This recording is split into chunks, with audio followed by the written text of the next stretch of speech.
Hello friends मैं मोनादा home maker चेनेलटुले आपनालोকক स्वागतम जनाइछु। मैं आज आपनालोकले एटा सरू रेसिपि आगबঢ়াম। आज मैं काचकলৰ कोफ्ता बनाम। एकदम सिम्पल के बनाम, मसला ससला बहुत कमेই থাকিব।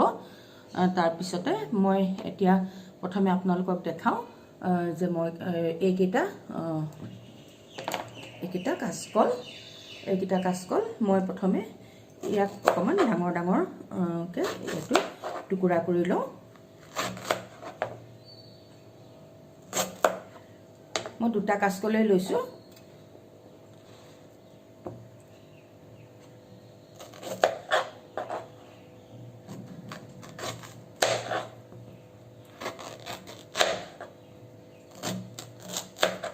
এই কাচকল কেইটা এতিয়া মই কুকাৰত এই কাচকল কেইডোখৰ মই এটা সিটি দিয়াৰ পিছত আকৌ সিমত মই প্ৰায় 2-3 মিনিট ৰাখি পেলাই মই এটো এখিনি বাকলিটো গুছাই লম।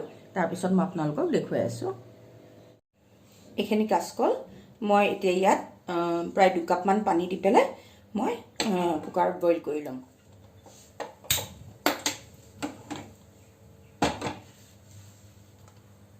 কুকাৰত দিলো।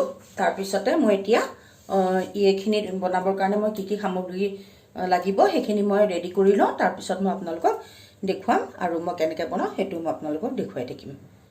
এইখিনি কুকাৰত দিলো। ইন দি মিন টাইম মই এই কোফতাটো বনাবৰ কাৰণে কি বস্তু লাগিব সেইখিনি মই ৰেডি কৰি লওঁ। ৰেডি কৰাৰ পিছত মই আপোনালোকৰ লগত শ্বেয়াৰ কৰিম আৰু খুব সাধাৰণকৈ বনাম।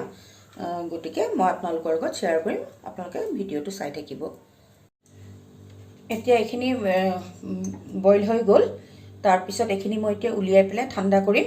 ঠাণ্ডা হোৱাৰ পিছত মই বাকলিখিনি গুছাই ল'ম আৰু ইন দি মিন টাইম মই এয়া মিক্সিত দুটা বিলাহী আৰু 4টা মিডিয়াম সাইজৰ পিয়াজ, মিডিয়ামতকৈ সৰু এয়া লৈছো আৰু এইকেইটা ৰোষ্টেড বাকলি নথকা বাদাম মই ইয়াত দি দিম আৰু দুটা কেঁচা জলকীয়া মই দিম আৰু এই দুটা কেঁচা জলকীয়া মই দি পেলাই এটো মিক্সিত এটো মই এখিনি পেষ্ট কৰি লম গ্ৰেভিৰ কাৰণে। এখিনি কৰ্নফ্লোৰ, তাৰ পিছত এখিনি মিহিকে কাটা কেঁচা জলকীয়া। এতিয়া মই এইখিনি বাকলিখিনি মই এটা বলত গুছাই লম। কাচকলখিনি মই এটা বলত গুছাই লম।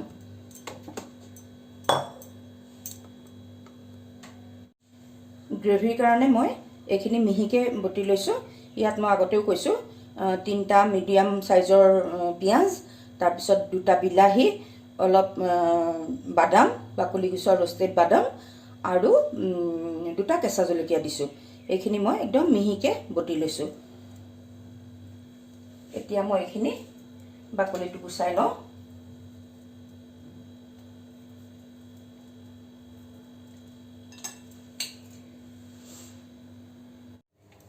এইখিনিত মই কৰ্নফ্লোৰ দিলো।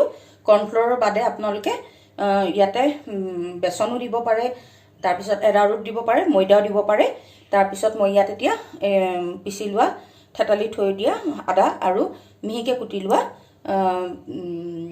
কেঁচা জলকীয়াখিনি দি দিলো আৰু ইয়াত এতিয়া হালধিও দিলো। মই এতিয়া ইয়াত ইমানখিনি আন্দাজত মই নিমখ দি দিলো। নিমখ দি এইখিনি মই ভালদৰে এতিয়া মেছ কৰি লম।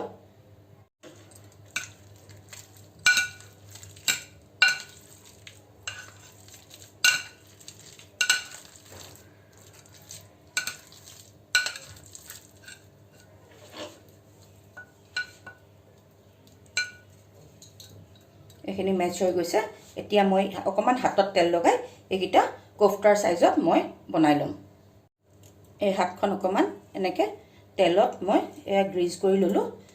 হাতত অকমান তেল এনেকে লগাই ললো। লগাই লৈ পেলাই মই ইয়াৰ পৰা এনেকে কোফতাৰ সাইজত মই দীঘলো কৰিব পাৰে আপোনালোকে অকমান, বা এনেকে গোল কৰিও বনাব পাৰে। মই গোল কৰি বনাইছো বাৰু। এইদৰে মই গুটেকিটা কোফতা মই ভাজিবৰ কাৰণে ৰেডি কৰি লওঁ। এই কেৰাহীখন গৰম হৈ গৈছে। ইয়াত মই এতিয়া মিঠাতেল দিম।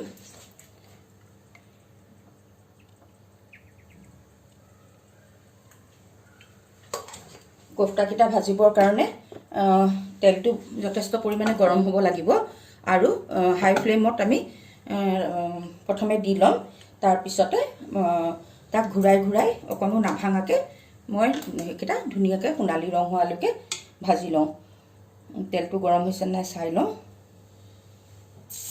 তেল গৰম হৈ গৈছে এতিয়া মই ইয়াত অকণ গেপ ৰাখি ৰাখি মই কোফটাকেইটা দি যাম বেছি মানে ওচৰা ওচৰিকৈ নিদিওঁ কাৰণ লাগিলে ভাঙি যাব পাৰে এতিয়া এইকেইটা মই লাহে লাহে অকণমান দেৰি থাকক তাৰপিছত মই লাহেকৈ লৰাম 3 মিনিটমান 2 মিনিটমানৰ পিছতহে মই ইয়াক উল্টা পুল্টা কৰিম এইকেইটা দেখিছে প্ৰথমে দিয়া কোফটাকেইটা একদম সোণালী ৰং হৈ গৈছে এইকেইটা মই উঠাই পেলাম আৰু মই ইয়াতহে আৰু বাকি থকা দুটাও মই সাইডত দি থৈছোঁ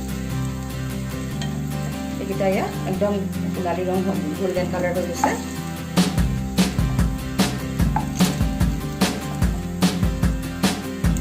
এইকেইটা মই ভাজি লওঁ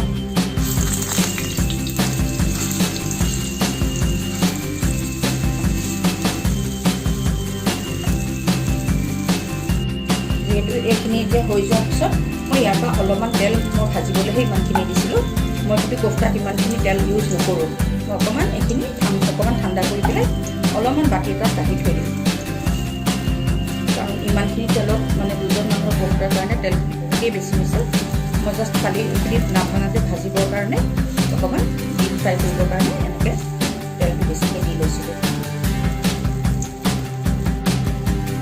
এইকেইটা বস্তু ফ্ৰাই হৈ গ'ল মই এতিয়া দি লওঁ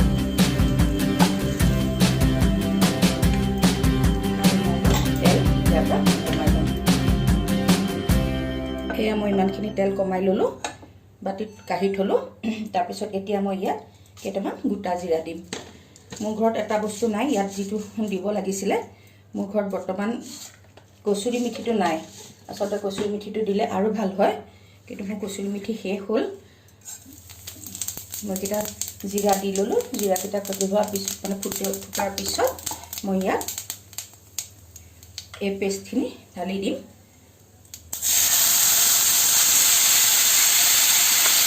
এই পেষ্টখিনি যেতিয়ালৈকে ভালকৈ ভজা নহয় মানে তেলটো এৰি নিদিয়ে তেতিয়ালৈকে মই এইখিনি ভাজি থাকিম কমটি ফ্লেমত মই ভাজি থাকিম এনেকুৱা প্ৰায় আধা ভজা হওঁতে মই ইয়াত আধা চামুচ জালুক আৰু এয়া আধা চামুচ এয়া জিৰা পাউডাৰ মই দি দিলোঁ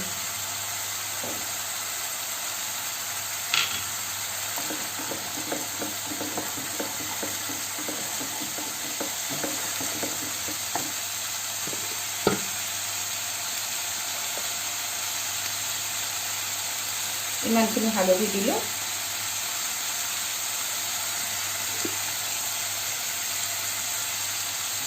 আৰু ইমান কম মই নিমখ দিলোঁ নিমখ অলৰেডি কোফটাত আছে কাৰণে মই নিমখটো এতিয়া বৰ্তমান খুব কমাই দি থৈছোঁ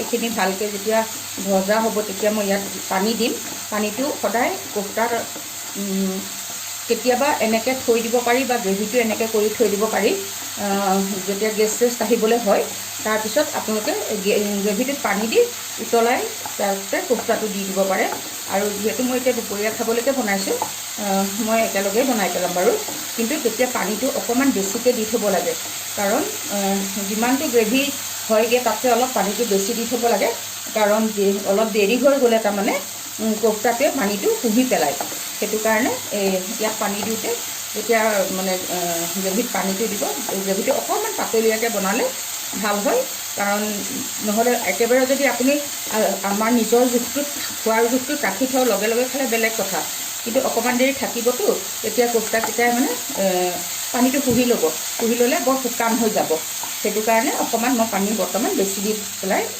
থ'ম তাৰমানে এয়া চাওক মছলাটো একদম লাগা লাগা হৈ গৈছেগৈ এইখিনি ধুনীয়াকৈ ভাজা হৈ গৈছে আৰু যদি মই তেল দিলোহেঁতেন, গোটেইখিনি তেল দিলোহেঁতেন, তেতিয়া ইয়াত ধুনীয়াকৈ দেখা পালোহেঁতেন। কিন্তু আজি মই তেলটো বৰ বেছি ইউজ কৰা নাই, কাৰণ কোফতাটো অলৰেডি তেল সোমাইছেই আৰু এইখিনি একদম ধুনীয়াকৈ লাগা হৈ গৈছেগৈ। ইয়াত মই এতিয়া অকণমান ৰংটোৰ কাৰণে ইমানকণ কাশ্মীৰী মিৰ্চ দি দিলোঁ, দি পেলাই লগালগ লৰাম। আৰু মই ইয়াত অলপ পানী দি দিম। এতিয়া প্ৰথমে অলপমান পানী দি পেলাই মছলাখিনি ভালকৈ সিজিব দিম।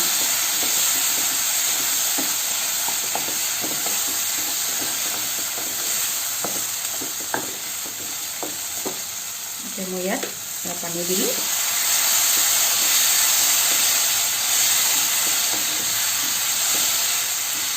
মই ইমানখিনিয়ে পানী দিছোঁ। উতল আহিলে মই ইয়াত কোফতাকেইটা দি দিম। যিহেতু গৰমেই আছিলে পানীখিনি, গতিকে এতিয়া মই ইয়াত লাহেকৈ কোফতাকেইটা দি দিব পাৰিম।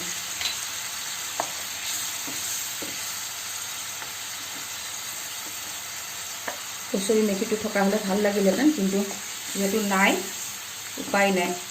আৰু আমাৰ ইয়াততো ধনিয়াটো আৰু এতিয়া এইটো ছিজনত পোৱাই নাযায়। অকণমান যদি ধনিয়া চনিয়া দি গাৰ্নিচিং কৰি দিলেহেঁতেন, খাবলৈও ভাল হ'লহেঁতেন, দেখিবলৈও ভাল হ'লহেঁতেন। এতিয়া মই ঢাকি পেলাই অলপ দেৰি উতলাম। এইখন মই অফ কৰি দিব পাৰোঁ এইখিনিতে। তাৰপিছত মই চাৰ্ভিং বলত নি পেলাই আপোনালোকক দেখুৱাম। এয়া মোৰ কোফতা কাৰীখন হৈ গ'ল, অকণো ভঙা নাই। এখন বৰ ভাল লাগে, নানৰ লগত খাবলৈও ভাল লাগে, শুকান ৰুটিৰ লগত খাবও ভাল লাগে। মই পিছে ভাতৰ লগতেই খাম আৰু সেইখিনিকে আপোনালোকক দেখুৱালোঁ। তো আজি মই ভিডিঅ'টো বনাই আপোনালোকক দেখুৱালোঁ।